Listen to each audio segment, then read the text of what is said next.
Hello, I'm Bood and welcome to episode 35 of my Journeyman series, The Road to Anywhere. While you're here, why not smash the like button, help support the channel. And if you want to support the channel a little bit more, you can pledge to my Patreon. You'll find a link to that down below in the description. Now, episode 35. Yeah, another season here in Africa, in South Africa with the Orlando Pirates, the Buccaneers, who, I can't lie, I'm loving it. I'm loving this league for many reasons. One, not a lot of teams have money, so if you have got a couple of £1,000,000, which the Pirates do have, and someone has a player for £500,000, you offer them £500,000 and they say yes. It's awesome.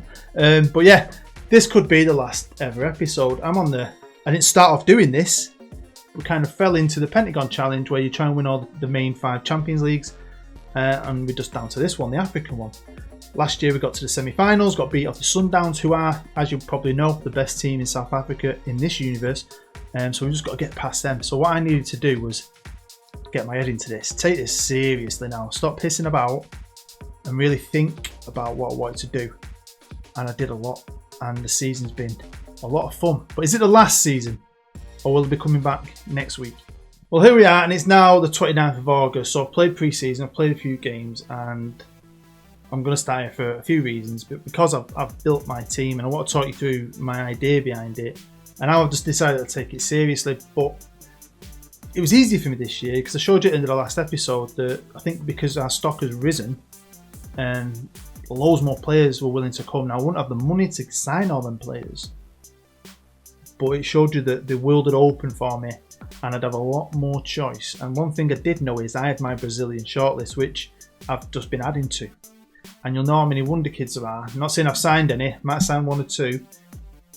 But if you go to Brazil, and you've got the Brazil League running like I have, and it's been running now for years and years and years, it's huge, right, my list. And you've got all different tiers of players. So even if you go to the bottom of that list, right, them players are still bloody brilliant for South Africa. And that's what I did. Now in South Africa, you're allowed 5 foreign players, right? And I did have a pretty much South African team. Last year we brought a couple of Cameroonian lads from Cotton United, in Cameroon I think it was. But what I wanted to do is I wanted to maximise that, because the quality I could get in from abroad this year was better than the quality I could get in South Africa. And I had to as well. I lost 2 great players. One just wanted to go and I'm sick of him moaning. He lost faith in me. And the other one got his minimum fee release clause met. So I'll talk about them in a bit. So I wanted to make sure I maximise them 5 foreigners, get 5 really good foreigners that could become the spine of the team, and then build the rest in South Africa around it. I already had a good team, you know, we've done well. We're like runners up in the league, we've won loads of cups and so on. Semi-final of the Champions League, but we just needed to go out one step further. We needed to edge out the Sundowns. Now I know we've got some great players. C's on the left, Shithole on the right, a few good, really good South African players. They must be good to get us where we are. But we had a great goalkeeper. And he's South Africa's goalkeeper. But a lot of the time I do the new contracts, I'll give him huge, if I can, huge minimum fees if you want one. So no one's realistically going to steal them. But sometimes they come to you and you have to accept a small one because it's set in stone, you can't change it. And that was the case with Mr. Langu and a team from bloody Saudi Arabia met it. It was only £500,000. You know, he's worth more than that. So it's a big loss. The other player was Linda, who kind of inherited, who was amazing when we first took over. He's 35, so he's getting worse, but in South African League, he is an absolute beast in the centre half. His physicals aren't great, but he's old. And it shows you how good he is, because I didn't want to sell him. He wanted to leave last year. This year, he'd lost faith in me. It's because of the way I've treated other players. You know, if I don't bollock him, he's annoying, basically. And once he said he lost trust in me, I was like, do you know what? I'm going to get rid of you, mate. So, he ended up in Brazil. So this is my squad now, and straight away you're going to think, you changed the whole thing. I haven't. Now, I don't know what you're like, and I do this quite often myself. I change players' names, and I am just struggling with some of these names. So when I've been playing it this week, it's like, it annoys me. So I just thought, because I went Brazilian and I bought 5 Brazilians off my shortlist, you can see them there. I just made everyone's name one name. So I've either chopped off the first name, or I've chopped off the second name, or maybe changed it a bit so I can pronounce it, just so I can remember who is who. Because a lot of the names are like Mampori, Mamporu, Mampolanga. They all start morphing into one. So I wanted to make sure I knew who was who. So yeah, everyone's got a nickname. Big Mo, who can play at centre half. We've got him from Super Sport. This is a classic case of someone being worth a few £100,000. You go to a rival, offer them the exact value, and they say yes. South Africa is an absolute dream. I love it. But yeah, he's 6'4", Big Mo. But let's check out my new players, or some of them anyway. Can't be asked going through everything. But we've signed some Brazilians. Now, one thing as well about South Africa, which is awesome, is just you go for a foreigner, like take Abby Moore, for example. He's never played for Brazil. He's 20 years old. Great here. Pretty average, but he's great in his league. Now, it takes like a month for him to work out a work permit, and they come back to you. And this is every single foreigner I've gone for so far. They come back to you and say, no, work permit has failed. They haven't played enough for their country. You can appeal it. You appeal it, and in every time, I don't know if this is in real life or this is a game fault, they come back with in a day, every single time, and say, yeah, full there you go, have him. I mean, in England, it's different, it's harder, and they might come back and say, yeah, you can have him, but he's not having a work permit, which is pointless. Here, I don't get why, but they just say, there you go. I really needed more midfielders, and I used one of my foreigners on another Brazilian, Daniel. I think he's going to be good. 20 years old, he's now worth 1.7 million. Didn't cost me that, but we'll see how it goes. Felt like I was weak at the right back position, so I used one of the foreign positions on the right back as well. And we've signed Marango, 23-year-old, only worth 300,000, but in this country, he's going to be a superstar. Of course, we lost a goalkeeper, and there just wasn't anyone anywhere near him, South African, that I could get. So I've used one of my other foreigners on Gustavo. Now, he wasn't my first choice. There was another 4 or 5 lads above him who were better, who wanted to come from Brazil. But either I couldn't afford them, I couldn't organise wages, so don't tell him. But he was my 5th choice.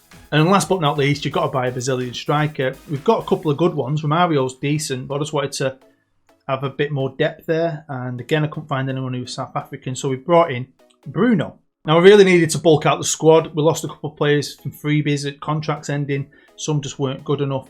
So obviously, I'd used my 5 foreigners, so I needed to go and dip into South Africa. Now, we're one of the biggest teams, and once the season starts, I end up with like 3, 4, 5 million to spend, which is more than enough, trust me, because the players don't cost you that much. It's great.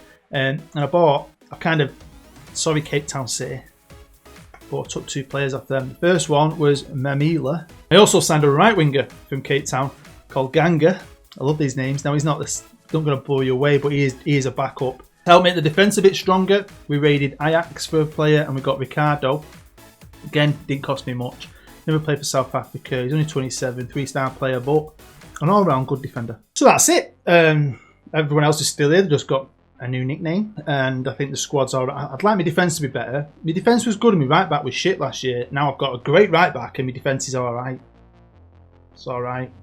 But I'm happy we found Gustavo because he's good. I still don't think he's as good as the keeper we lost, but you know, is what it is. This is getting much better. This was the biggest issue for me that first year, really struggling to get players to fit it, but we're starting to build a team around it. And then going forward, we've got Abby Moore and Caesar on the left. We've got Shitol and Ganga on the right, and I've got 2 good strikers. We've got Romario, Bruno. Definitely the best team, best all-round team, best well-balanced squad I've got. I can put out an A team and a B team, which is what I did.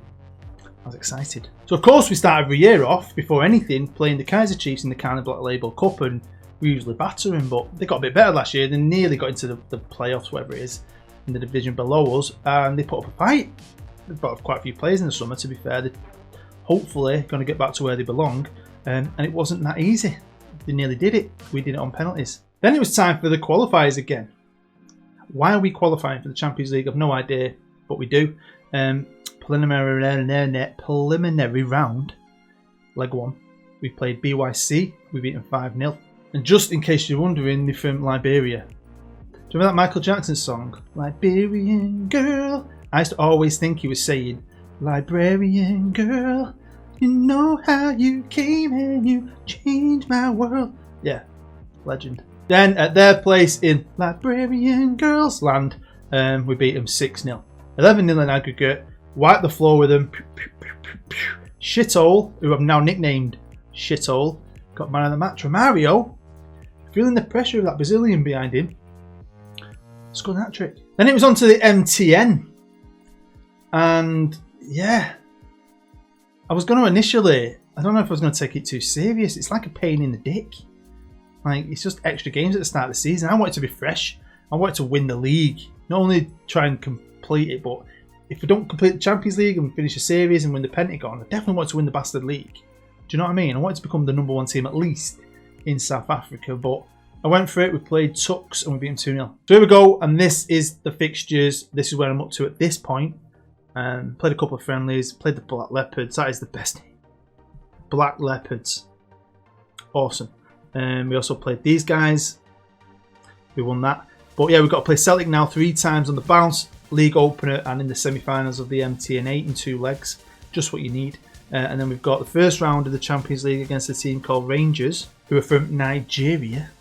Never heard of them. It's all about this team. Getting past this team. They're just that one step ahead of us at the minute. We've beat them in games. We've beat them in cup finals, but the big ones, they knocked us out of the Champions League last year and went on to win it, and they won the title. So my eyes are on them. Right, well, we've jumped forward to the halfway point. It's now the 1st of January, and at this point we were top of the league by a few points, so we're doing all right. Sundowns are on our arse. We've got Wits and Whitbank Spurs just behind us. Supersport as well. I mean, same teams really, year in, year out. But we didn't start off doing well in the MTN8 semi. I did play a B team though. Pretty much rested. I thought, not that good, we'll be all right, and we got beat 2-1. And I kind of stuck with it, kept the B team theme in the return leg, but we had the home crowd behind us, and they are some passionate mother suckers, and we battered them 3-0, won 4-2 in aggregate, and booked our place into another MTN8 final, where we faced again none other than the Sundowns, and we beat them 2-0. Great confidence builder, second trophy of the season. So we won the Black Label and we won this, which is great. So many competitions to go for. It's bloody hard work, I tell you. Of course, it was Champions League time. The first round, leg 1, Champions League time against Enugu Rangers from Nigeria, and they didn't put up much of a fight. Not many people in Africa do. I don't think till you get to like the semis of this competition, you're not going to face much. Yeah, 5-1. Absolutely we battered them. Then when they came to our place, we kind of took our foot off the gas a little bit. We dropped down a gear. Only beat them 3-0, 8-1 on aggregate, but we did dominate the game. We probably should have scored way more goals. You've also got the Telkom Cup. Don't forget, this is another cup for all the Premier League teams. So you've got to play we've got to play the Carling Black Label friendly against our arch rival. Then you're in the MTN8, which is the top 8 teams from the year before, which is, I don't get why we do that. And then you play in the first half of the season the Telkom Cup, which is all the Premier League teams. So we'd already played 1 round against a team. Don't worry about that. We won that game. And we're jumping in now at the quarter-final stage, where we only just about got through Sundowns, but they didn't beat us again, did they? Then we played a team that sounds like they're from Germany, Stellenbosch FC, and beating them 2-0. Abby Moore getting both the goals, absolute legend, and we dominated, and we create so many chances. And then we went into our 3rd final of the year, and we won this again. We love the Telkom Cup. I think that might be 3 back-to-back, to be fair, which is great. Can't lie. We are on fire, and that's what I think is, once you get your head stuck, just get stuck into it. I get my pen and my pad out, and I think, right, let's get them foreigners there. Let's make sure we've got key players in each position. Let's get this squad well-rounded and proper.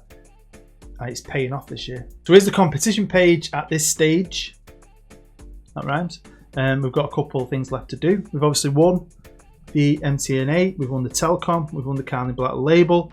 We're top of the league, but, you know, anything could happen with that. I'm not counting my chickens just yet.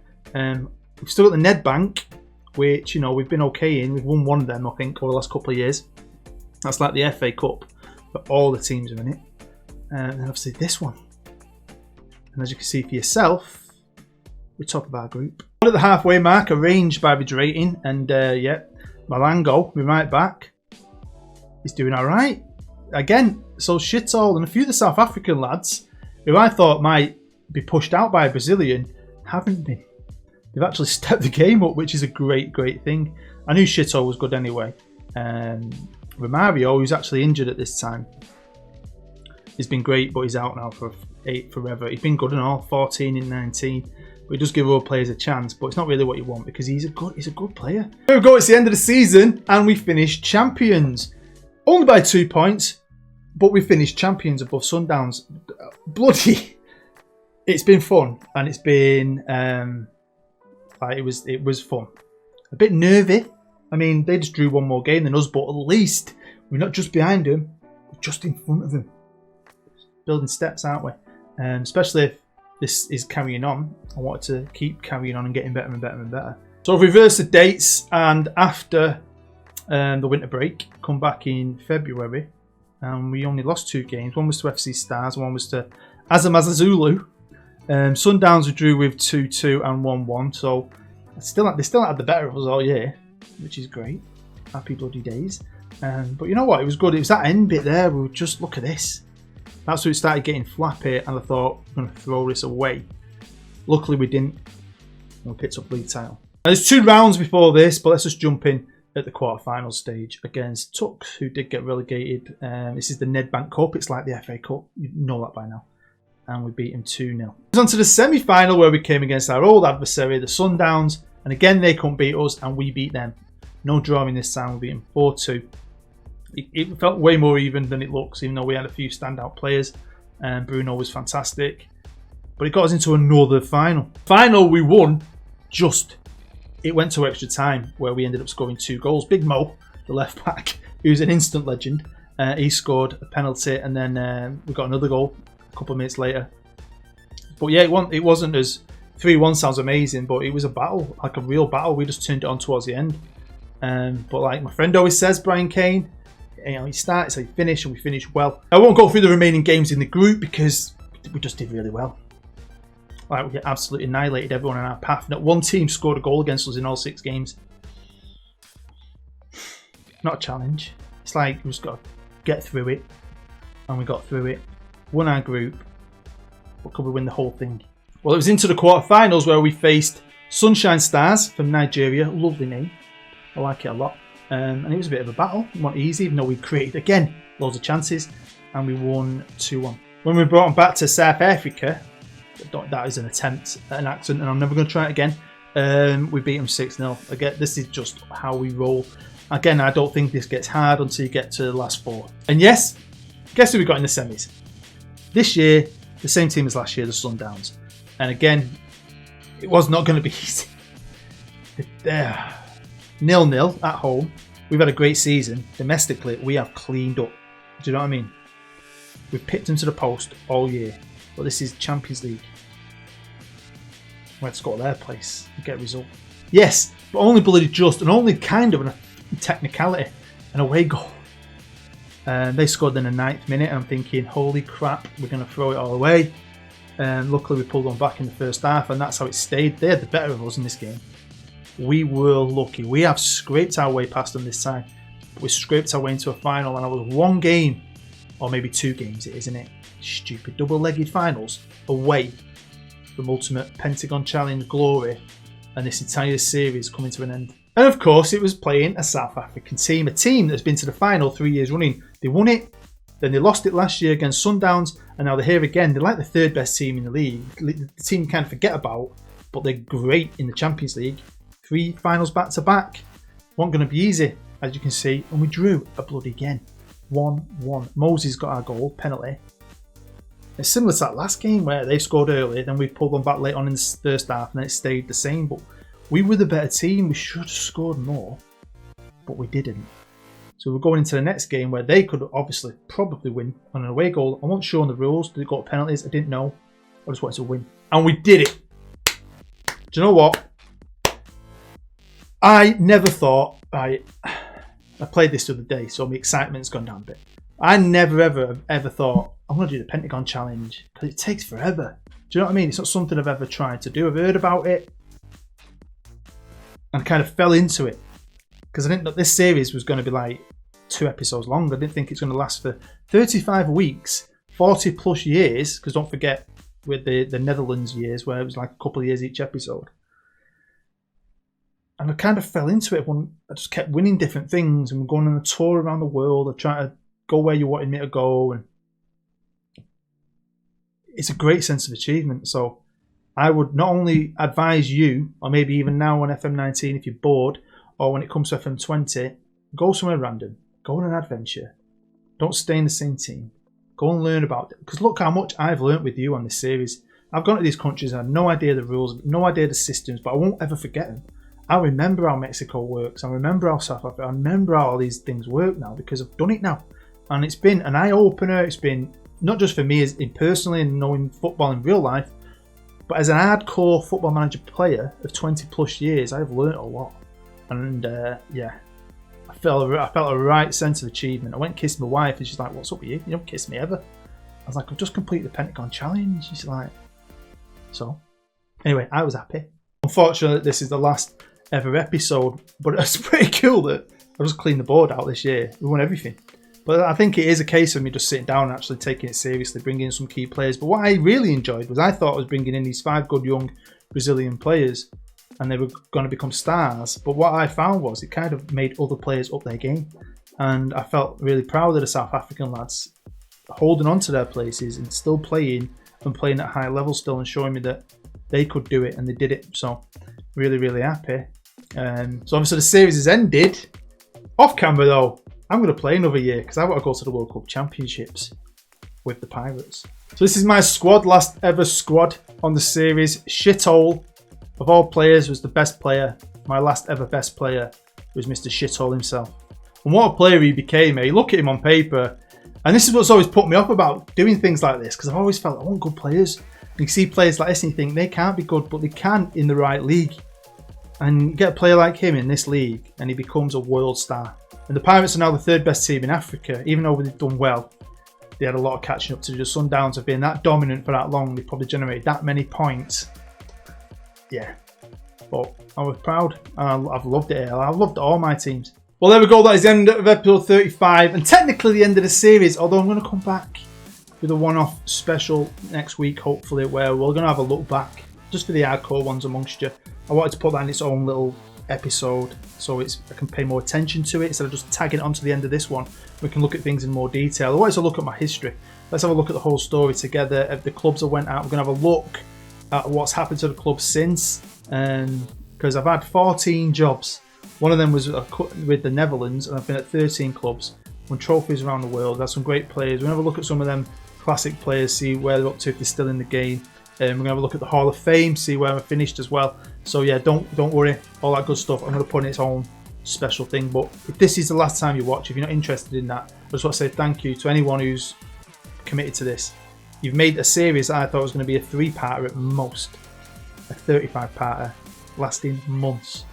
Every week you've turned up for this, and I really do appreciate the support, the likes, the comments. And it will be back for FM20. The Road to Anywhere will be carrying on, but with I'm going to make it harder. I'm going to start as a Sunday Leaguer at the very bottom, and I'm never going to be allowed to manage in the top 5 leagues.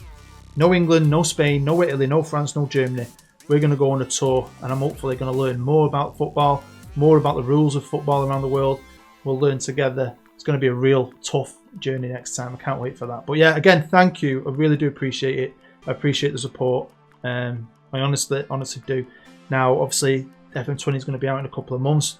The series is finishing on my channel, but I'm going to be coming out with a couple more experiments, a couple more stories. There's going to be a couple of 3-part rebuild series, so content will be coming out, and I'm excited to do new things. But honestly, the support in the series was amazing. Thank you. You're amazing. I'm Bood. I'll see you next time.